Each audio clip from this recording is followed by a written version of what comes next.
Джон Бивер. Құдай Таланың панасы астында. 3 бөлім. Құдай тарапынан қойылған хакимиятлар. 14 бап. Өз басымшылықпенен хүкім шығару. Басшыны хурмет ететұғынлар ұлы хакимиятқа ие болады, һәм өзлері де хурметке ерседі. Жетекшілікке, яғни үстінде тұрған хакимиятқа һәммеде Дауд сияқлы қатынас қыла бермейді. Үстімізден қойылған жетекшілеріміздің кемшіліктерін көргенімізде, біздер көбінесе қуанамыз, һәм кейін өз-өзлерімізді ақлап, шекарадан аңсат шығып кетеміз. Бірақ басқалардың, әсіресе жетекшілердің күнәларын көргенде, өзлерімізді қайтып тұтатуғынымыз, біздердің қаншелі рухи ержеткенімізді көрсетіп тұратуғын көрсеткіш болып есапланады.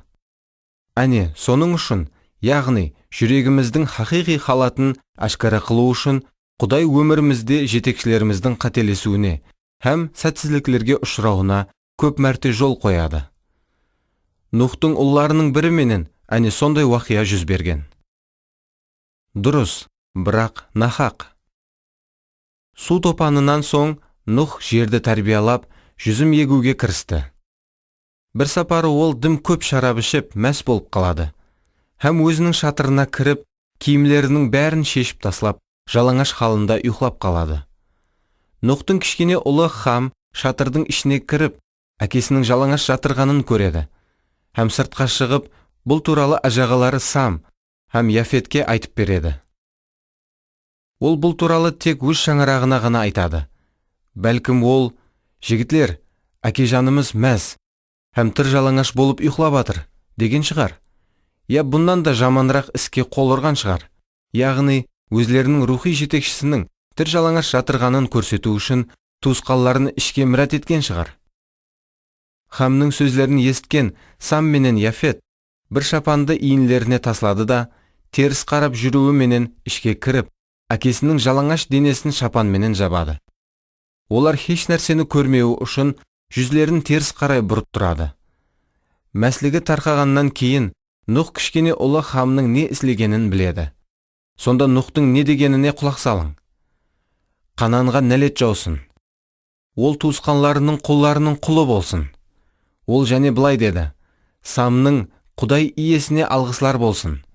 Ал Қанан Самның құлы болсын. Құдай Яфеттің жерлерін кеңейтсін. Ол Самның шатырларында жасасын. Ал Қанан Яфеттің құлы болсын.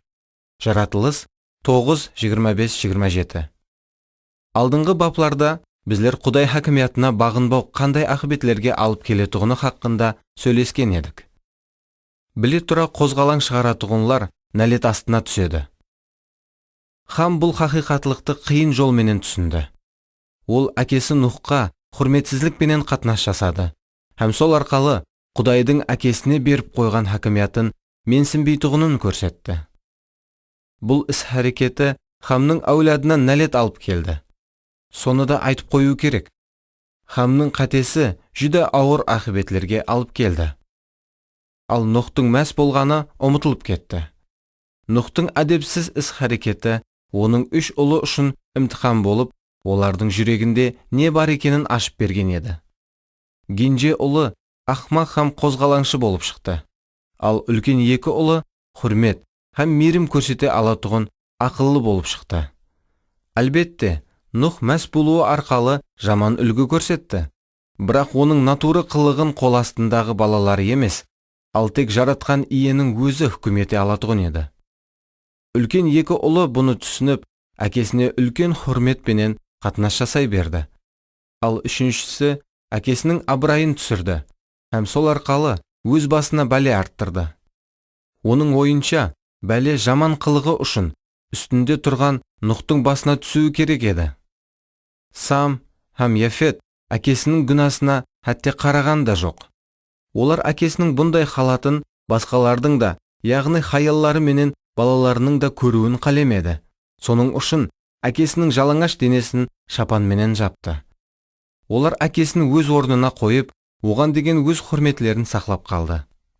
Сондықтан олар әкесінің абырайын да өз жүреклерінде пана астында сақлайды.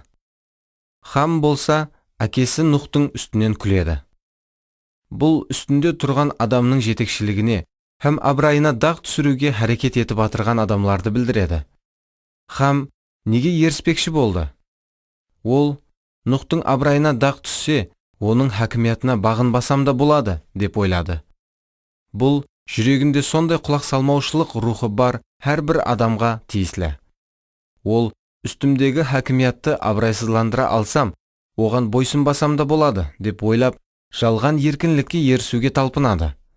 Ол кеулінде әрқандай шектеулерді алып тастайды. Еврейлерге жазылған хаттың 11 бабында Құдай ұлылыққа еріскен сенім қаһарманлары туралы жазады. Бұл ұлылық галереясында Құдай Нухтың сенімін һәм құлақ салушылығын мақтайды. Бірақ бұл бапта Хам туралы еш нәрсе жазылмаған. Хам дұрыс нәрсені істеді ме? Нух растан да шарапқа мәс болып, тыржалаңаш болып ұйықтап қалмаған ба еді? Ауа, Хам 100% хақиқатлықты айтты, бірақ ол 100% нахақ еді. Себебі ол құрмет низамын бұзған еді. Айырым адамлар оны ақлап, ол тек көргенлерін айтты ғой. Енді ол өтірік сөйлеу керек пе еді, деуі мүмкін.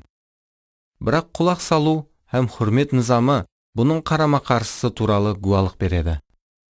Сам һәм Яфет құрмет низамы бойынша іс тұтып, әкесін қорғады һәм жарылқанды. Көплер Хам сияқлы іс тұтып, өз жетекшілері туралы рас мағлұматларды тарқатады. Бірақ олар Құдай Таланың көз алдында нахақ іс тұтып атырған болады. Олар өз жақынларының абырайын түсіреді, сондықтан жарылқаулардан айырылады. Олар ақмақларша іс тұтады, себебі өзлерінің адамлық ақылына һәм жерлік пікірлеріне қарап шешім шығарады. Оларға Дауыттың, Самның һәм Яфеттің жүрегі жетіспейді. Шаул набыт болған уақытта Дауыт іштен азап шегіп, былай деп пәрият етеді. Бұл хабарды Гатқа естірмең, Ашкелон көшелерінде жайып жүрмең. Естіп, Филист қызлары қуанбасын, сүннетсізлердің қызлары шадланбасын. Шаул менен Янатан сүйкімлі һәм жағымлы еді. Өмірде де, өлімде де бірге болды олар. Олар бүркітлерден де шаққанрақ, арсланлардан да күшлірек еді. Хей, Израиль қызлары, сіздерге безелген қырмызы киімлер кигізген, киіміңізді алтын безену бұйымлары менен безеген Шаул үшін жылаңлар. 2 Патшалықлар 1:20, 23-24. Бұл хүкімдардың қолынан Дауыт жүда рехімсіз һәм адалатсыз қудалауларды басынан кешірген еді. Егерде Дауыт жерлік пікірменен жасағанда, ол өзінің пайдасына шешілген бұл уақияны естіп, қатты қуанған һәм «Әне, көрдіңіз бе? Ақыр соңында мен жеңіске ерістім. Көрдіңіз бе? Мен хақ екенмін» деген болар еді. Бірақ Дауыт жерлік пікірлерменен емес, ал аспан низамлары менен, яғни хакимиятты құрмет ету низамы менен жасайтұғынын және бір рет дәлелдеді. Оның өмірі, оның билігі астында жасайтұғын адамлар үшін хақиқи үлгі болған еді. Нәтижеде ол ұлы патшаға айланды. Өз жетекшілерін құрмет ететұғынлар ұлы хакимиятқа ие болады, һәм олардың өміріне атақ абырай келеді. Олар өз өмірлеріне жаратқан иенің жарылқауларын алып келеді. Ал үстіндегі хакимият туралы жаман сөздерді айтып, үстіртін қатынас қылатұғын адамлар өз өмірлеріне құрметсізлік егеді, һәм өз-өзлерін Құдайдың хүкіміне душар етеді. Өз басымшалық пенен хүкім шығару. Уәкілікке ие хакимиятқа бағышланған ең баслы аятымызға және бір мәрте диққатымызды қаратамыз. Әрбір адам басқарушы хүкіметке бойсынсын. Өйткені Құдайдан болмаған ешқандай хүкімет жоқ. Бар болған хүкіметлердің һәммесі де Құдай тарапынан орнатылған. Сондықтан хүкіметке қарсы шыққан адам Құдай орнатқан тәртіпке қарсы шыққан болады. Бұндай адамлар жазаға ұшырайды. Римлілерге 13:1-2. Хакимиятқа қарсы шығатұғынларға хүкім келеді. Хакимиятқа қарсы қол көтергенің, бұл Құдайға қарсы қол көтергенің. Мен өз қызметімді басламастан бұрын халықаралық 2 елшілік қызметіне қатынасқанмын. Сол вақытлары кейбір адамлардың басқарушы хакимиятқа қарсы шыққанларына, һәм нәтижеде олардың өзлеріне жоғарыдан хүкім келгеніне гуа болғанмын. Һәр қайсысына һәр түрлі хүкімлер келді, бірақ бірде-біреуіне хүкім келмей қалмады. Жұмысшылар өз орынларынан айырылғанда, бұл аттан анық көрінетұғын еді. Олардың үстінде тұрған жетекшісі растан да нақақ болған шығар, бірақ бұл ахметлі емес. Егер қол астындағы адамлар оны критикалап, атына дақ түсірген болса, яғни ащы тамырдан су ішкен болса, ақыр соңында олар өз-өзлерінің басына үлкен бәлелерді жолықтырды. Біреулеріне финанс жақтан, ал екіншілеріне жұмыс жақтан, үшіншілеріне денсаулық жақтан, төртіншілеріне балалары жақтан, бесіншілеріне өмірлік жолдасы жақтан үлкен машқалалар келіп басылады. Бұл тізімді еледі давам еттіруге болады, бірақ өзлерінің рухи жетекшілерін сыйламайтұғын адамлардың басыларына күтілмеген бақытсыздықтар түсетұғын еді. Сондай-ақ, кейбір адамлар натуры мүнәсібет себебінен орынларынан кетуге мәжбүр болса да, бірақ кішіпейілдік рухын сақлап қалатұғын еді. Олар бұрынғы басшыларына қарсы ешқандай жаман сөздерді айтпайтұғын, һәм басқалардың да олар туралы өсек сөздерін тыңлаудан бас тартатұғын еді.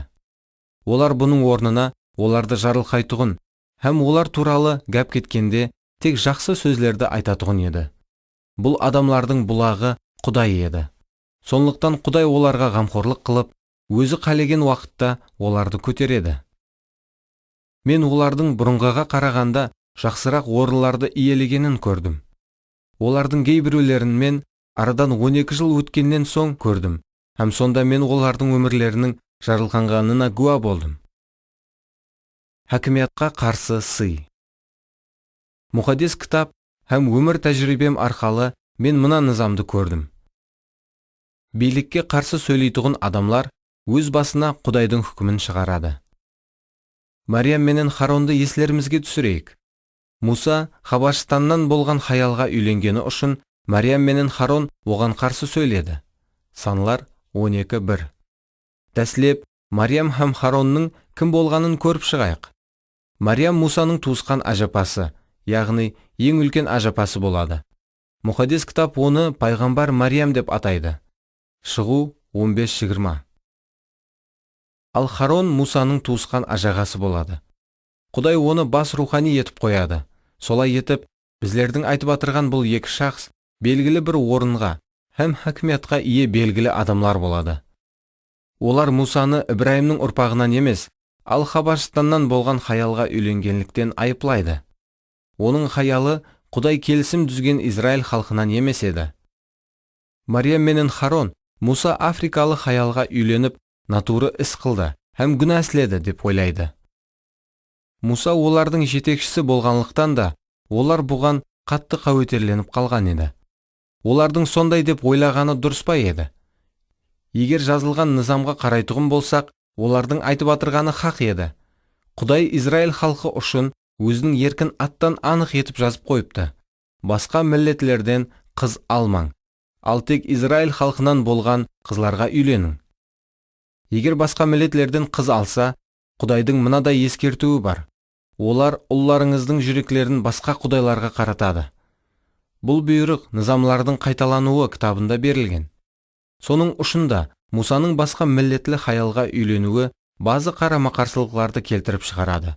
Бәлкім олар Мусаның халыққа тәсірі дым күшлі, адамлар оған қарайды, сондықтан оған бұндай қылуға болмайды деп санаған шығар.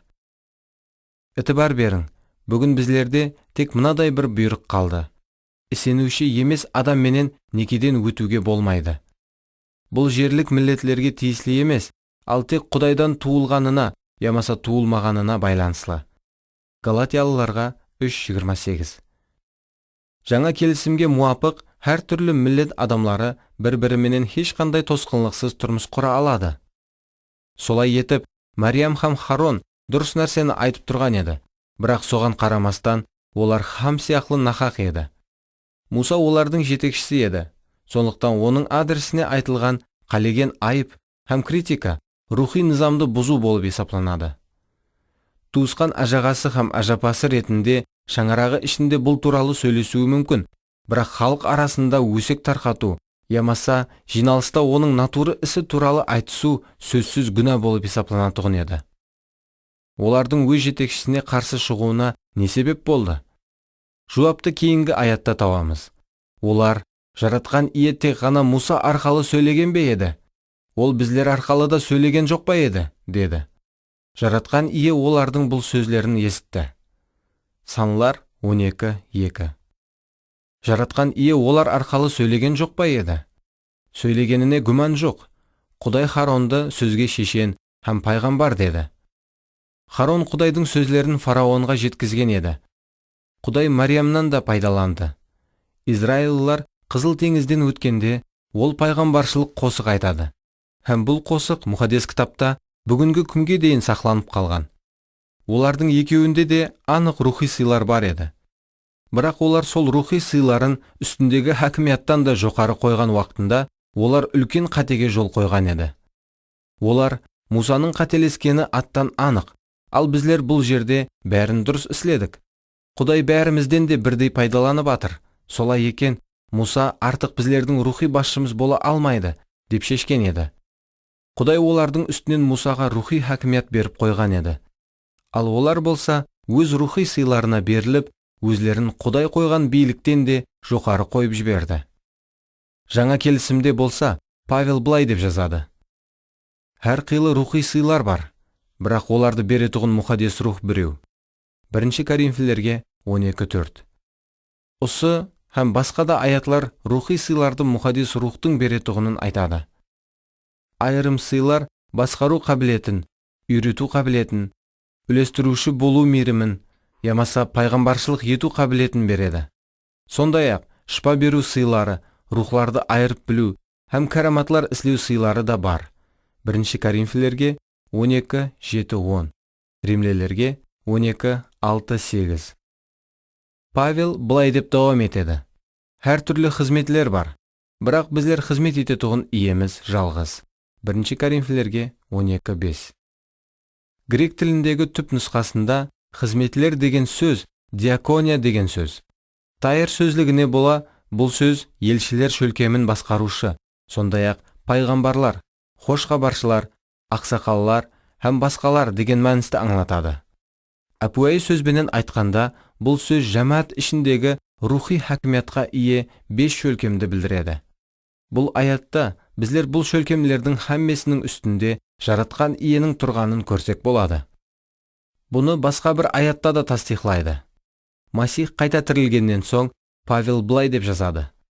Масих кейбіреулерді елші, базыларды пайғамбар, айырымларды хошхабарды жариялаушы, ал біреулерді жамаат шопаны һәм ұстаз қылып қойды. Ол бұны сенушілерді таярлап, олардың қызмет қылуы һәм өзінің денесі болған жамаатты бекемлеу үшін іследі. Ефесілерге 4:11-12. Аспан патшалығының хакимияты әне осы қызметлер арқалы харекет етеді, ал рухи сыйлар арқалы емес. Себебі Иса қайта тірілгеннен соң әке бүткіл хакимиятты оған тапсырды. Матта 28:18. Ал Иса өз кезегінде жоғарыда Ефесілерге жазылған хатта жазылғанындай, бұл 5 қызметті біздерге тапсырды. Сондықтан оның хакимияты, оның қойған қызметлері арқалы әмелге асады. Біздер бір нәрсені ядымыздан шығармауымыз керек. Жамаатте өз шопанынан да қабілетлірек адамлар болуы мүмкін, бірақ шопан жамааттегі барлық қызметлер үстінен қойылғанлықтан, ол адамлардың да үстінде тұрады. Бір жамаатте шопанның жәрдемшісінде уаз айту һәм пайғамбаршылық сыйлары бар еді.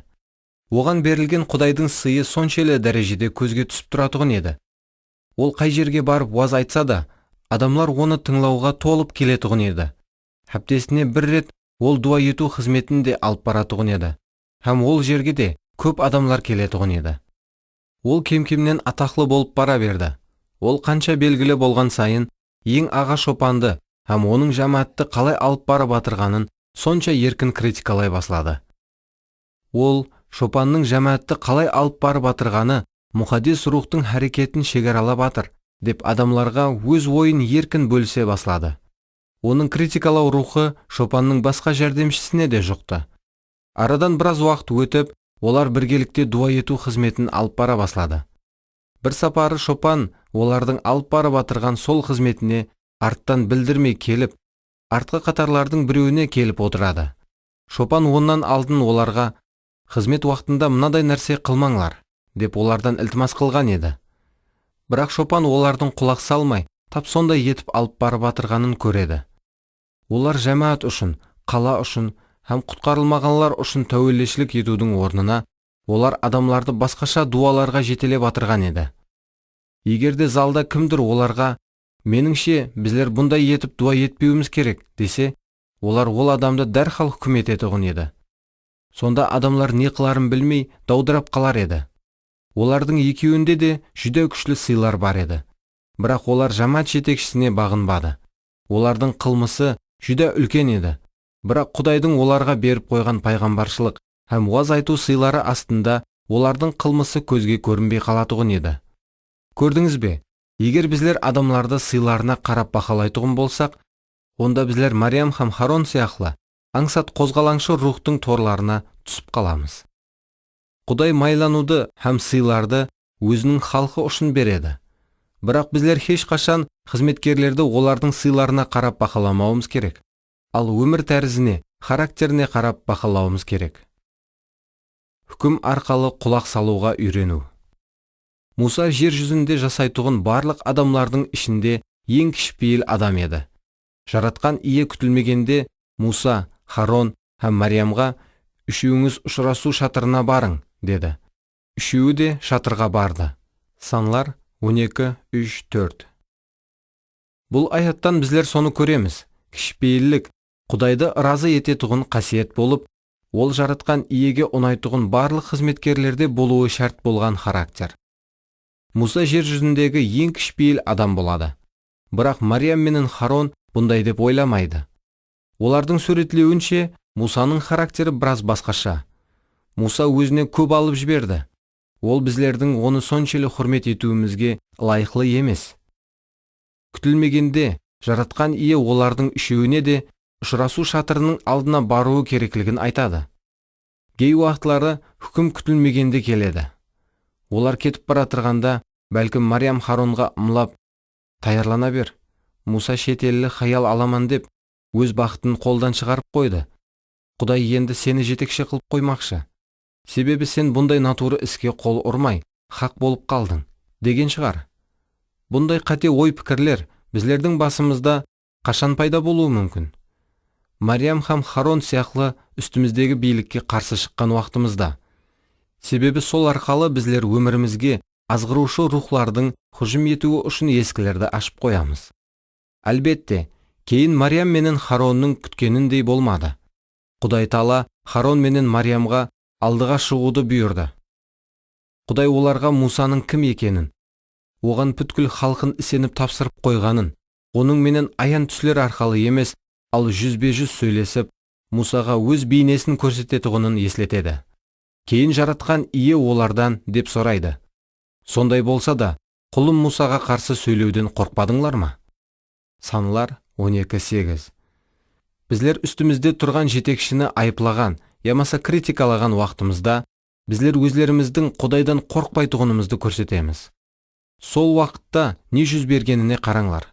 Сонда жаратқан ие оларға ғазепленуі менен ол жерден кетті. Бұлт мұхаддис шатырдан кетуден ақ, Мариям тері кеселігіне шалынып, етілері қар сияқлы түлеп кетті. Харон Мариямға бұрылып қарағанда, оның тері кеселігіне шалынғанын көрді. Санлар 12:9-10. Демек, хакимиятқа қарсы шығуымыз арқалы, біздер өз-өзлерімізді Құдайдың хүкіміне душар қыламыз. Құдайдың хұзыры тәрк етіп, кейін қандай да бір кеселік келеді. Жоғарыда айтқан шопанның жәрдемшілері арадан біраз уақыт өткеннен соң жәмәттен кетті. Олардың біреуін қызметтен шетілетті, ал екіншісінің өзі кетті. Олардың біреуі онша ұзақ емес жерден өзіне басқа жәмәат ашып алды. Ол бұрын шопанның жәрдемшісі кезінде, оның қол астында 600-ден көбірек адам бар еді. Ал оның ашқан кейінгі жәмәтінде адамлардың саны 100-ден аспады. Ол жәмәттен кеткеннен кейін, арадан аз-маз уақыт өтуден, оның шаңырағында трагедия жүз берді. Ал екінші жәрдемші қаладан кетіп, жаңа орында бір қызметті баслады. Ол қандай да бір табысларға еплеп беріскендей болды. Бірақ соннан кейін оны жалғызлық сезімі һәм атрапындағы адамларға сенбеушілік ешқашан тәрк етпей қалды. Құдайдың хүкімі келуден Харон дәрхал тәубе етіп, өзі һәм Мариям үшін Құдайға пәрият етті. Құдай оларды кешірді. Бірақ сонда да Мариямды 7 күн давамында халықтан шетілетіп, бір өзін орданың сыртында қалдырады. Әлбетте, көп сұраулар жауапсыз қалады. Мысалы, не үшін тек Мариям жазаланып, Харонға еш нәрсе болмайды? Бір себебі, Харонға қарағанда Мариям көбірек Мусаға қарсы хүкім еткен шығар. Және бір себебі, Мариям хаял адам еді, һәм сондықтан оған бұндай тонда сөйлеуге болмайтұғын еді. Онан қалса, ол ешқандай қызметке қойылмаған еді. Және басқа бір себебі, Харон майланған бас рухани болғанлықтан өзінің орнына керек еді. Қандай себебі бар болмасын, бұл уақия біздерге мына шынылықты ашып береді. Құдай құлақ салмаушылыққа жүдә қатаң көз қараста қарайды. Рухи хакимиятқа қарсы шығу Құдайдың хүкіміне душар қылады. Бірақ бұндай хүкім біздердің бір нәрселерді үйренуімізге һәм рухи өсуімізге имканият болуы мүмкін. Яғни, сондай уақытлары қатесін түсініп, тәубе еткен ісенушілер жәмәттегі ең садық адамларға айлануы мүмкін. Қарсыласу бәрқұлла жауыз жүректен шыға бермейді. Көп жағдайларда ол сауатсыздықтан да шығады. Сондықтан бұл туралы ашылыс алып, көзі ашылған уақытта олар дәрхал тәубеге келеді. Ал кейде бұған көбірек уақыт кетеді. Себебі айрым адамлар Құдайға қарсы шыққаны үшін өміріне келген қиыншылықтарға көп уақытқа дейін мән бермей жүре береді. Менің сенімім кәміл. Мариям халықтың сыртында шерменделікте өткізген 7 күнін өмір бойы ядынан шығарған жоқ. Бұл онда хақиқи кішіпейілікті пайда еткен еді. Сонан кейін біздер оның бұндай қателерді іслегенін көрмейміз. Оның құлақ салмаушылығы қайтып тәкрарланған жоқ. Соған қарамастан, Мариям һәм Харон сияқлы һәмме адамда өз қатесі үстінен жұмыс іслеп, туры жұмақ шығара бермейді. Қызметкерлердің кейбіреулері сол уақиядан біраз кейін бәрібір Құдайдың қойған хакимиятына қарсы шығады.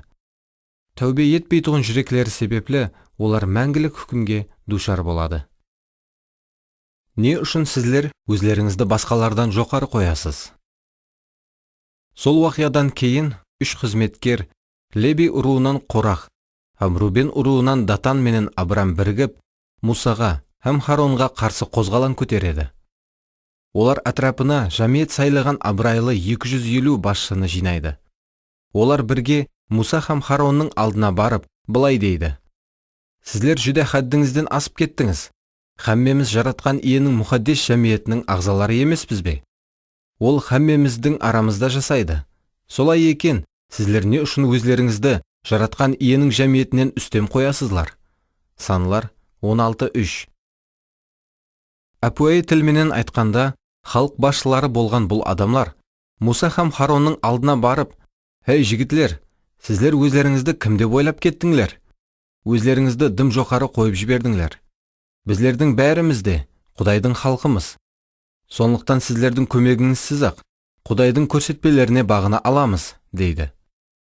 Әзірде осыған ұқсас сөздерді естіп қаламыз, солай емес пе? Тап осы сөздерді қолданбауы мүмкін, бірақ анық осындай рухтағы сөздерді, ямаса іс-харекетлерді әзіргі күнлерде де ұшыратып қаламыз. Олардың айтатұғын сөздерін көз алдымызға келтірсек болады. Біздердің бәріміз Құдайдың алдында теңбіз, ямаса біздердің бәрімізде де сол бір мұхаддес рух бар. Не үшін біздер олардың жетекшілігіне бойсынуымыз керек? Ямаса біздер де олар сияқлы Құдайдың дауысын ести аламыз. Олардың өзлерінің хақ екеніне сенімі кәміл болады. Шәкіртшілік деп аталатұғын қозғалыс 1970 жыллары қадағалау астынан шығып кетеді, һәм жетекшілерге бойсыну түсінігі өзінің туыры мағынасын жойтып алады. Яғни, адамлар өз шопанларына келіп, байрамға барсақ бола ма, ямаса болмай ма? Біздер машина я басқа затты сатып алуымызға бола ма, ямаса болмай ма? Ямаса, мен мына адам менен тұрмыс құрсам бола ма, ямаса болмай ма? Деп сорап баслайды. Бұл вақияларға қатнаспағаным себеплі, мен бұның қаншелі дәрежеге дейін барғанын білмеймін. Бірақ сол вақияға қатнасқан адамлардың айтуынша, ақыр соңында барлық нәрсе мұхаддис кітаптың көрсетіп қойған туры жолынан шығып кеткен. Бұл қозғалыс һәм басқа да натуры жетекшілік ұсылылары енді басқа қате жетекшілік ұсылыларының пайда болуына себеп болды. Рухи хакимияттан натуры тәрізде пайдаланғаны үшін адамлар онdan толық бас тарта баслады.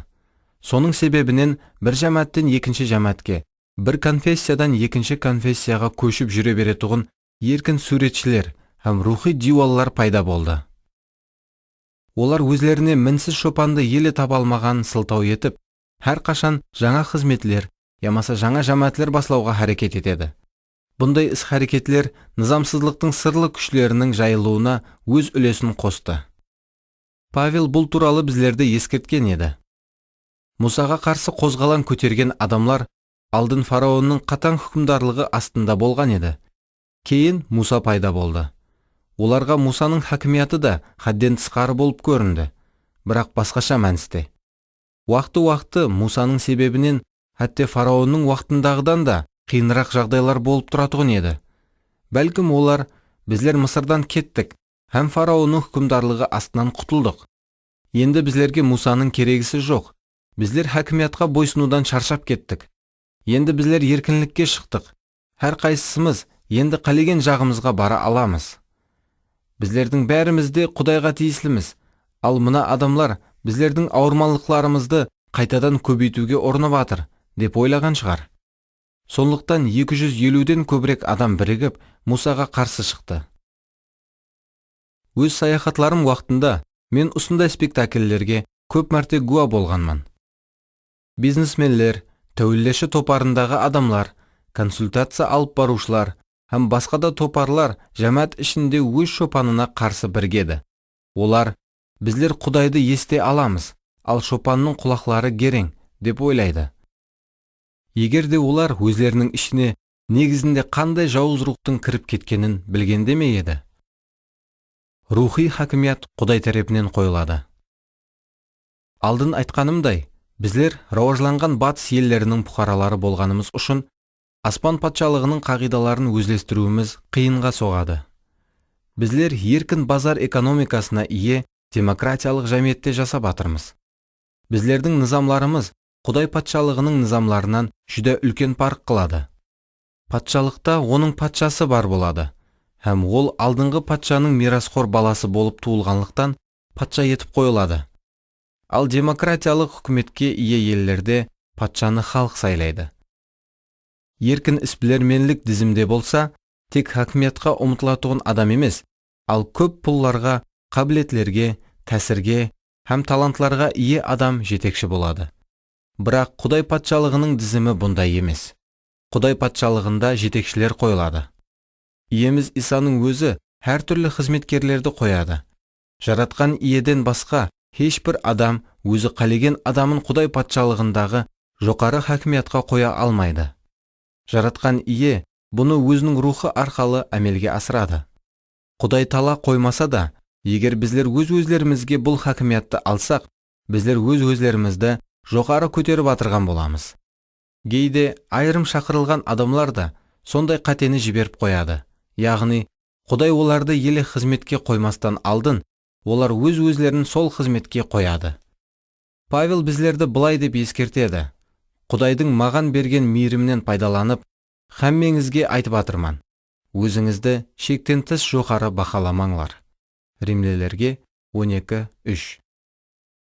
Еврейлерге жазылған хаттың авторы адам өз-өзін қызметші етіп қоя алмайтұғынлығын тастиқлайды.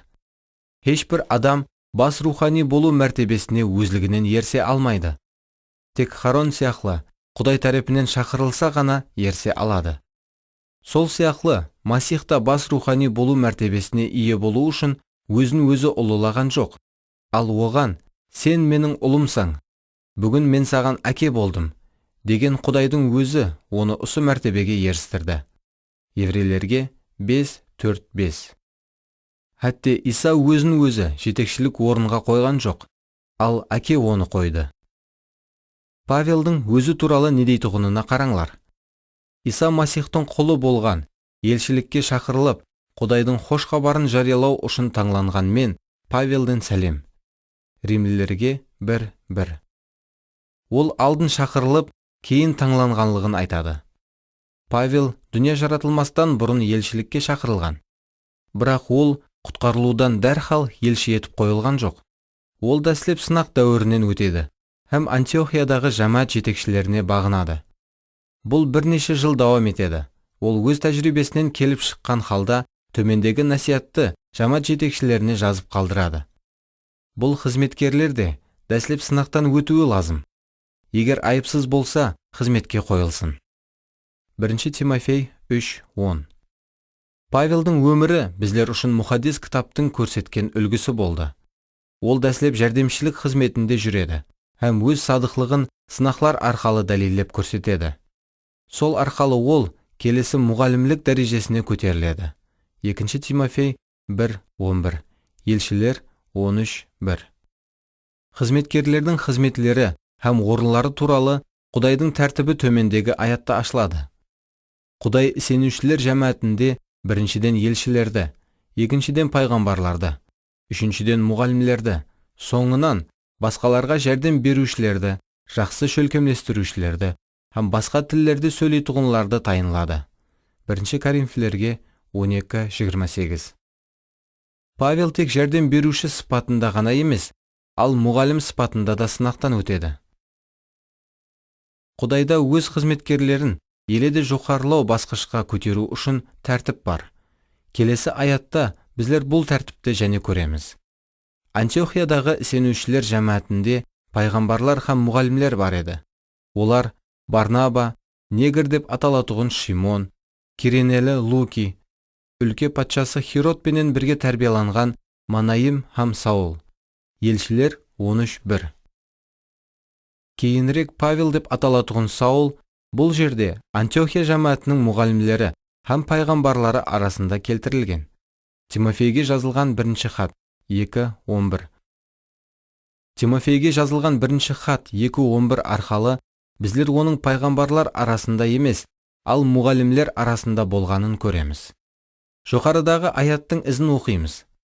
Олар иемізге сыйынып, ораза тұтып отырғанда, мұхаддис рух былай деді: Мен шақырған іс үшін маған Барнаба менен Саулды ажыратып беріңлер.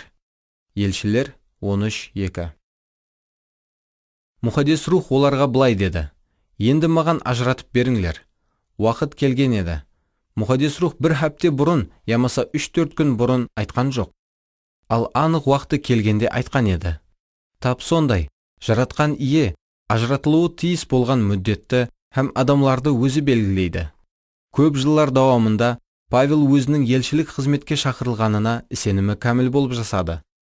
Бұл оның Иса менен Дамаскке баратырғанда ұшырасқанынан соң 3 күннен кейін оған ашылған еді. Елшілер 9:15. Бірақ өз уақыт сағаты келмегенше Павел өзін өзі көтерген жоқ. Ал өзіне сеніп тапсырылған қызметлерді садықлықпенен орындап жүрді.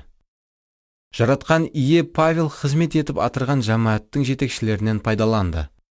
Жамаат ақсақаллары да сондай етіп қызметке қойылатұғын еді. Уақияның кейінін оқимыз.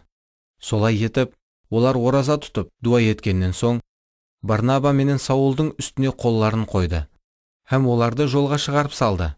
Мұхаддис рух тарапынан жіберілген Барнаба менен Саул Селевкеға барып, сол жерден кеме менен Кипрға жүзіп өтті. Елшілер 13:3-4. Мұна нәрсеге диққатыңызды қаратың. Олар Барнаба менен Саулдың үстіне қолларын қойып, оларды жолға шығарып салды. Демек, олар өзлерінен өзлері жолға шығып кеткен жоқ. Ал жамааттың жетекшілері оларды жаңа қызметке майлап жіберген еді. Енді мына сөздерге диққатыңызды қаратың. Мұхаддис рух тарапынан жіберілген Барнаба менен Саул. Демек, Иса Павел менен Барнабаны мұхаддис рух һәм жамаат жетекшілері арқалы қызметке қойған һәм ажыратқан. Жұмақластырып айтатұғын болсақ, Иса бұны тиеслі хакимият шынжырлары арқалы әмелге асырады. Иса бұл үшін Антиохиядағы дуа ететұғын тәуелдешілер топарын пайдаланған жоқ. Я болмаса, Павел менен Барнабаны Олар тиеслі болмаған басқа бір қаладағы басқа бір жәмәтке, қандай да бір пайғамбаршылық жиналысына жіберген жоқ. Я болмаса, қандай да бір айрықша рухи сыйға ие бір адамнан пайдаланған жоқ. Жаратқан ие Антиохиядағы жәмәтте өзі орнатқан хакимияттан пайдаланды. Әне, соның үшін Құдай былай деп ескерткен: біреуді қызметке алу үшін оның үстіне қол қойып дуа еткеніңде асығыслық қылма. 1 Тимофей 5:22. Жәмәт жетекшілері кімлердің садықлық пенен қызмет етіп жүргеніне қарайды. Сондықтан Құдай олардың жүрегіне жәмәттегі біреуді қызметке қою керектігін салған уақытында, бұны жаратқан иенің айтып атырғанына олардың сенімдері кәміл болады. Бұл жаңа келісімдегі жәмәтте Құдайдың сенушілерді жаңа жетекшілік орынға қою үшін қолданатұғын ұсылы болып есепланады. Мүддеті келмей тұрып шақырылғанлар. Мусада Құдайдың шақырығы бар еді, һәм ол бұны бала уақытынан баслап білер еді. Ол 40 жасқа толғанда, оның кеулінде өз туысқанлары болған израильлардың жағдайын барып көру ниеті пайда болды. Олардың біріне әділсізлік ісленгенін көрген Муса оны жақлады да, әділсізлік ісілеген мысырлыны өлтіріп, зұлымлық көрген адам үшін өш алды.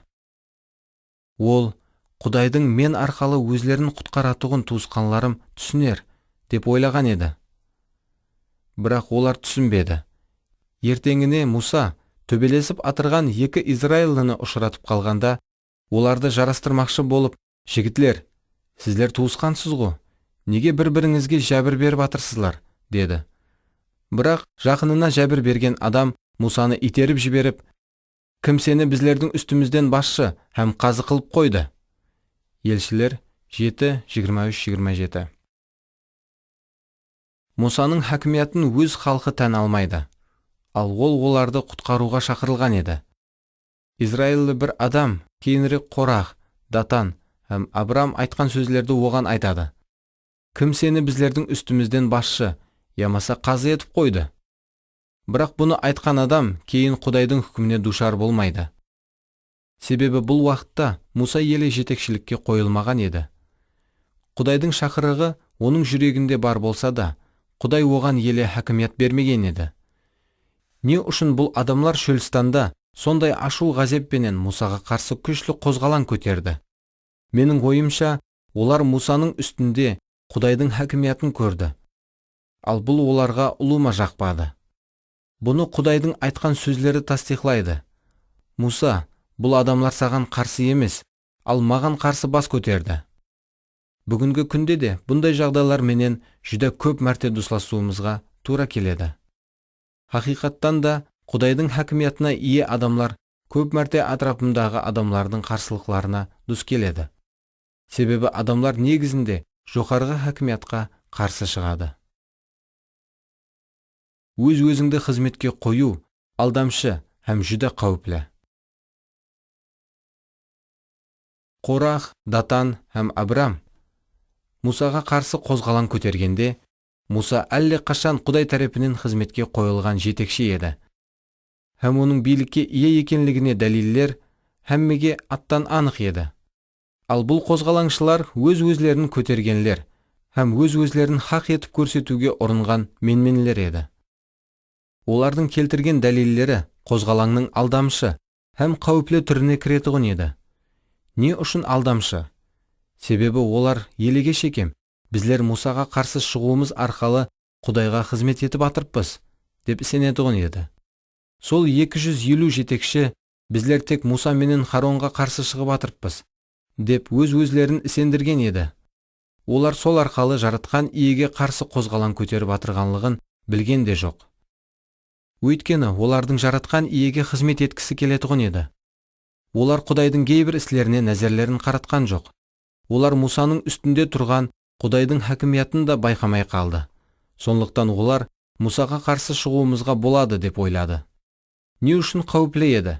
Себебі бұндай қозғалаңшы іс-харекетлер оғада ауыр хүкімге алып келеді. Бұл Люцифердің құлауының дәлме-дәл тәкрарлануы еді. Бұл адамлардың сөзлерін есткен Муса оларды қандай рухтың басқарып тұрғанын түсінді. Һәм жаратқан иенің алдында етбетінен құлады. Муса ол адамлар менен тартысып отырмады. Құдай тарапынан қойылған адамларда Құдайдың жүрегі бар болады. Һәм олар біреулерге өзінің хақ екенлігін дәлелдеп отырмайды. Муса Құдайға жүдә жақын еді. Сондықтан жаратқан иенің өзі оларға оны жетекші етіп қойғанын көрсететұғынын білді.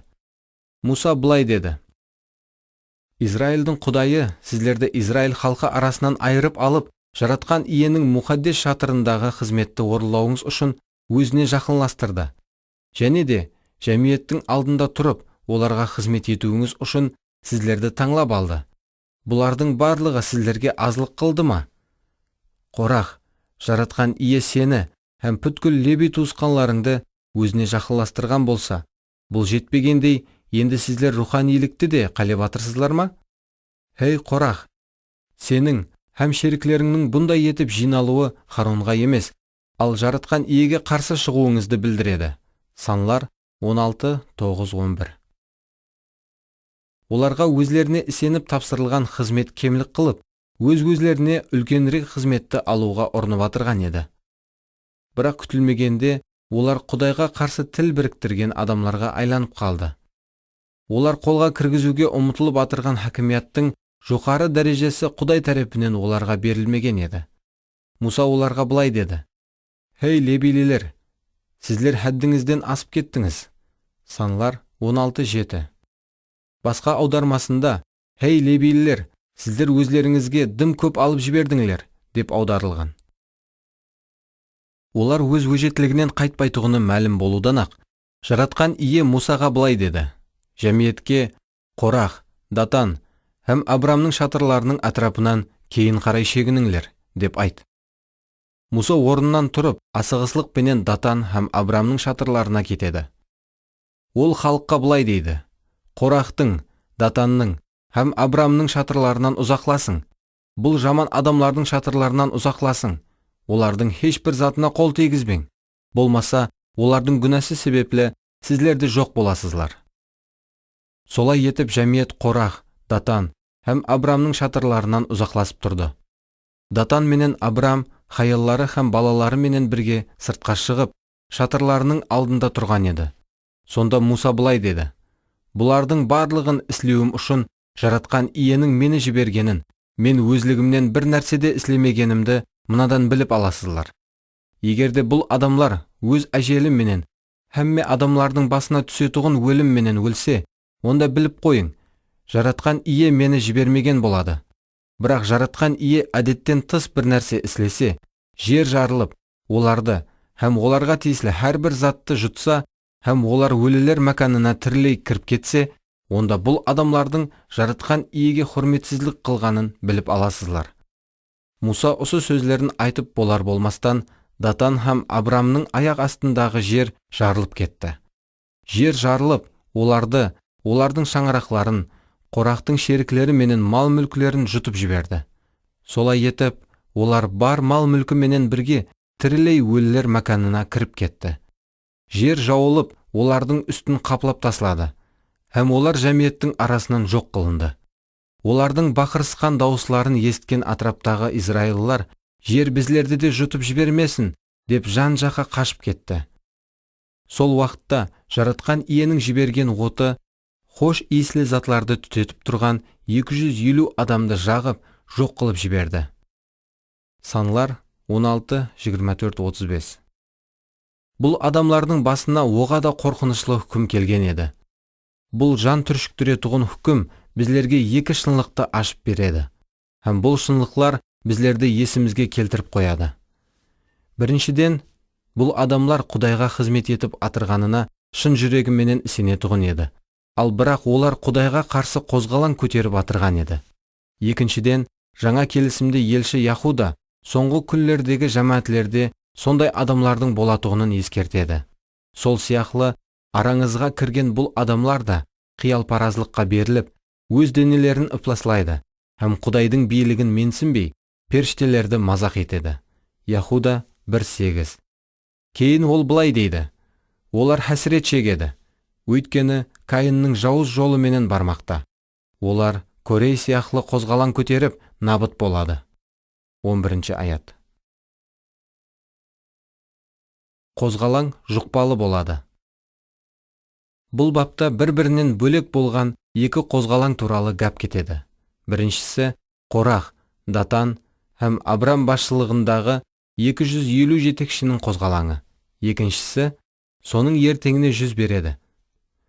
Бұл сапары бүткіл халық Муса һәм Харонға қарсы көтеріледі.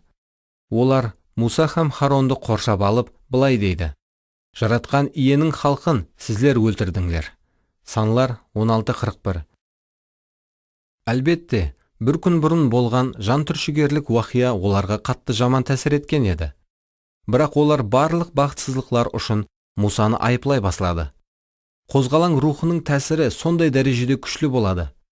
Хәтте бір күн бұрын жердің қозғалаңшыларды тірілей жұтып жібергенін өз көзлеріменен көрген халық та оларға қосылып кетеді.